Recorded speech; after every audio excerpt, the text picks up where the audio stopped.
আসসালামু আলাইকুম।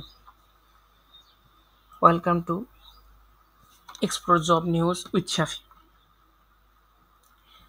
আমাদের চ্যানেলে প্রতিনিয়ত নতুন নতুন জব সার্কুলারগুলো প্রকাশিত করা হয় এবং কীভাবে আবেদন করতে হবে, কত তারিখের মধ্যে করতে হবে, সকল বিষয়ে তথ্য প্রদান করা হয়। যারা আমাদের এই চ্যানেলটিতে নতুন, তারা দয়া করে সাবস্ক্রাইব করে রাখবেন এবং পাশে থাকা বেল আইকনটি প্রেস করে রাখবেন, যাতে করে আপনাদের খুব দ্রুত সময়ে আমাদের নতুন আপডেটগুলো আপনাদের কাছে যেন পৌঁছে যায়। এবং যারা এবং আমার চ্যানেলের সকল সাবস্ক্রাইবার সকল ভিউয়ারদেরকে বলতে চাই যে আপনারা আমার আমাদের প্রতিটা ভিডিওটি একটু লাইক, শেয়ার, কমেন্ট করবেন, যাতে করে আমাদের ভিডিওগুলো আরও মানুষের কাছে যেতে পারে এবং সকলে উপকৃত হয়। তো আজকের জব সার্কুলারটা নিয়ে আলোচনা করা যাক। আজকের জবটি হলো প্রতিরক্ষা মন্ত্রণালয়ের আন্ডারে বাংলাদেশ নৌবাহিনীতে নবম গ্রেডে বেসামরিক শূন্য পদে জনবল নিয়োগের বিষয়। এখানে টোটাল 3টা ক্যাটাগরিতে নিয়োগ হবে। একটা ইনস্ট্রাক্টর CSO3 নবম গ্রেডে, এখানে পদ সংখ্যা 2টি এবং এখানে সর্বোচ্চ বয়সসীমা রয়েছে 32 বছর বয়স এবং যে কোনো স্বীকৃত বিশ্ববিদ্যালয় হতে পদার্থবিজ্ঞান কিংবা পদার্থবিজ্ঞান বা গণিতে প্রথম শ্রেণী বা সম্মানে CGPA সহ স্নাতকোত্তর বা সমমানের ডিগ্রি অন্যান্য দ্বিতীয় শ্রেণী বা সমমানের CGPA সহ 4 বছরের মেয়াদী স্নাতক ও সমান ডিগ্রি থাকতে হবে।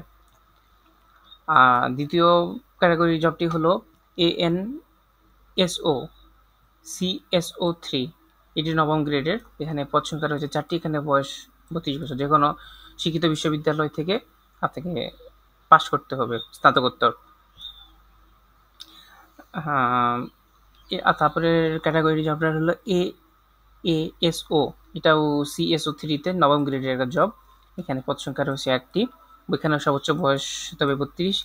আর এটা হচ্ছে কোনো স্বীকৃত বিশ্ববিদ্যালয় থেকে রসায়ন বিদ্যা বা ফলিত রসায়নের বিষয়ে প্রথম শ্রেণী বা সমমানের CGPA সহ স্নাতকোত্তর সমমানের ডিগ্রি বা অনন্য দ্বিতীয় শ্রেণী বা সমমানের CGPA 4 বছর মেয়াদী স্নাতক বা সমমানের ডিগ্রি থাকতে হবে।